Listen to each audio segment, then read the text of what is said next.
کیسے ممکن ہے کہ حضور کا مقصد بعثت پایہ تکمیل کو نہ پہنچے اور قیامت آ جائے، دنیا ختم ہو جائے؟ ناممکن۔ دنیا کے خاتمے سے پہلے وہ وقت آ کر رہے گا جب کل کرۂ ارضی پر اللہ کا دین اسی طرح غالب ہو جائے جیسے کہ محمد عربی صلی اللہ علیہ وسلم کے دست مبارک سے جزیرہ نماء عرب میں غالب ہوا۔ اگر نہیں ہوتا تو تکمیل نہیں ہوئی۔ یہی بات کہی ہے اقبال نے، وقت فرصت ہے کہاں، کام ابھی باقی ہے، نور توحید کا اتمام ابھی باقی ہے۔ جزیرہ نماء عرب تو جگمگا اٹھا نور توحید سے، جیسا کہ بعد میں عرض کروں گا۔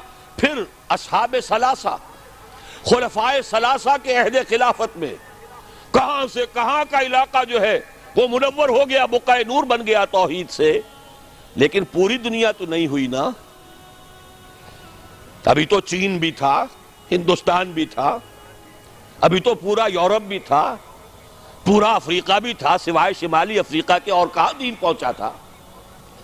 جب تک کہ کل روئے ارضی پر اللہ کا دین غالب نہیں ہوتا، حضور کا مقصد بعثت نامکمل ہے، وقت فرصت ہے کہاں، کام ابھی باقی ہے، نور توحید کا اتمام ابھی باقی۔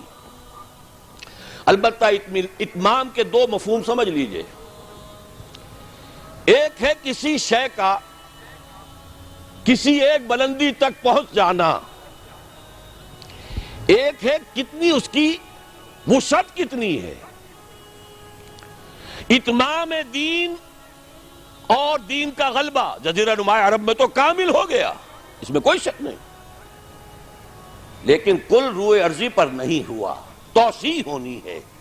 ایک اعتبار سے اتمام ہو گیا، ایک اعتبار سے دین غالب ہو گیا، لیکن یہ کہ در حقیقت چونکہ بعثت محمدی صلی اللہ علیہ وسلم تمام عالم انسانیت کے لیے ہے، اس لیے جب تک پورے عالم انسانی پر اللہ کا دین غالب نہ ہو، ہنوز مقصد بعثت محمدی شرمندہ تکمیل ہے۔